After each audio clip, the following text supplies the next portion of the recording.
امام ابو حنیفہ رحمۃ اللہ علیہ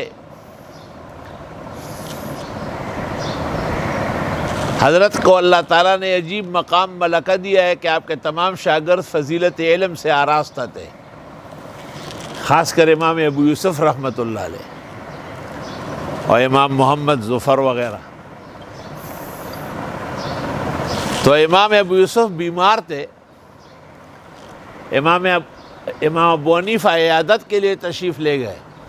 اس وقت امام ابو یوسف کی طبیعت زیادہ خراب تھی۔ آپ نے فرمایا میں تو اپنے بعد آپ کو بٹھانا چاہتا تھا، مجھے کیا معلوم تھا کہ آپ میرے سامنے ہی سفر کر رہے ہیں۔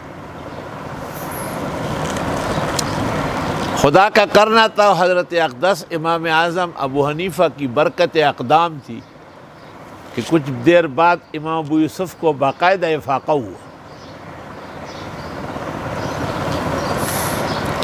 لوگوں نے بتایا کہ استاذ امام اعظم ابو حنیفہ آئے تھے۔ کہا اچھا، کیا کہا؟ کہا یہ کہا۔ اچھا، اس کا مطلب یہ ہے کہ میں علوم میں کامل ہو گیا ہوں۔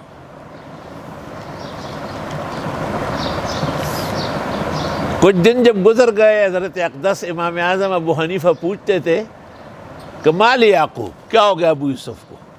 انہوں نے کہا جی وہ ٹھیک ہو گئے لیکن وہ درس دے رہے ہیں۔ یہ کیا؟ کہا آپ نے خود کہا تھا کہ میں اپنے بعد آپ کو بٹھاؤں گا۔ آپ نے کہا یہ تو بہت آسان کام ہے۔ امام صاحب نے ایک شخص کو 5 سوالات دیے اور فرمایا کہ ہر سوال کا جواب جب وہ دے، سوال کا جواب یا ہاں ہوگا یا نہ ہوگا نا۔ ہاں کہے تب بھی کہو اخطأت غلط، اور نہ کہے تب بھی کہو اخطأت غلط۔ اللہ تعالیٰ نے امام اعظم کو ایسا تفقہ، تدبر اور رسوخ علم عطا کیا تھا۔ مولانا عبدالحی نے متفرقات المسائل میں اس کو جمع بھی کیا، اور بھی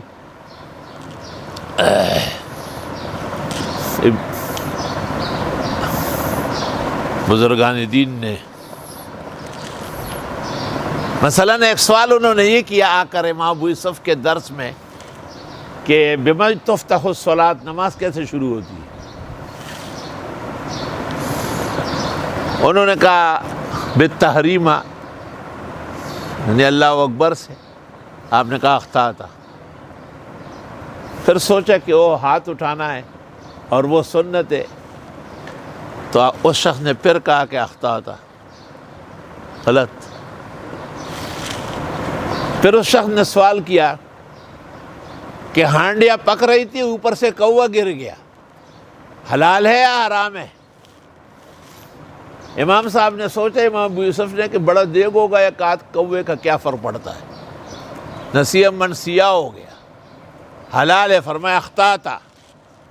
پھر سوچا کہ چھوٹی ہانڈیاں ہوگی اور کوہ تو نجس العین ہے، تو انہوں نے کہا نہیں ناجائز ہے۔ اس شخص نے پھر کہا اخطأت، غلط کہتے ہیں۔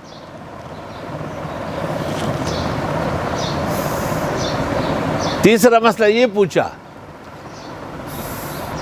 کہ دھوبی کے پاس کپڑے دھلنے گئے تھے، کچھ مدت بعد دھوبی نے کہا کہ وہ گم ہو گئے، تاوان ہے یا نہیں؟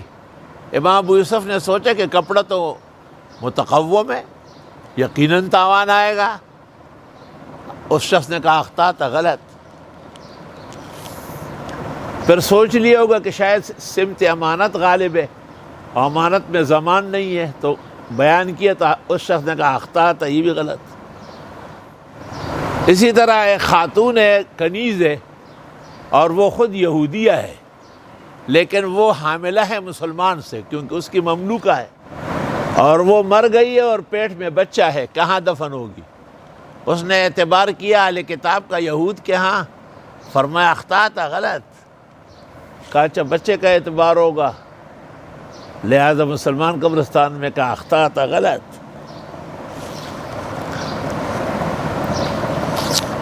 اس طرح 4-5 سوالات، اور ہر جواب پر اس شخص نے کہا کہ آپ غلط کہہ رہے ہیں۔ تو اٹھ کے روانہ ہو گئے، کہتے استاد محترم امام اعظم سے پوچھتے ہیں۔ امام صاحب کی خدمت میں جب آئے، آپ نے کہا ما جاء بک الا مسألۃ الغراب، ایک کوے کا جواب تو دے نہیں سکتا ہے اور درس دے رہے ہیں۔ اللہ اللہ۔ فرمایا جی اس کی تفصیل کرو گے؟ کہا بالکل۔ کہا میں نے کہا سنت سے نماز شروع ہوتی ہے تو یہ کہتے ہیں غلط ہے، میں نے کہا فرض سے تو اس نے کہا غلط ہے۔ امام صاحب نے کہا بکلیہما، دونوں سے۔ اس نے کہا کہ کوے کا کیا مسئلہ ہے؟ آپ نے کہا یہ نہیں پوچھا آپ نے کہ جوش آنے سے پہلے گرا ہے یا بعد میں گرا ہے؟ جوش آنے سے پہلے گرا ہے تو پھر تو پلید ہو گئے سارا، اور اگر جوش آنے پکنے کے بعد گرا ہے تو اس کو نکالے، اس وزن کے بس شوربہ نکال کے پھینکے، باقی قابل استعمال ہے۔ پھر کہا کہ وہ لڑکی کنیز کہاں دفن ہوگی؟ کہا وہ یہود کے ہاں دفن ہوگی، لیکن اس کا چہرہ قبلے کی طرف ہوگا بچے کے خاطر۔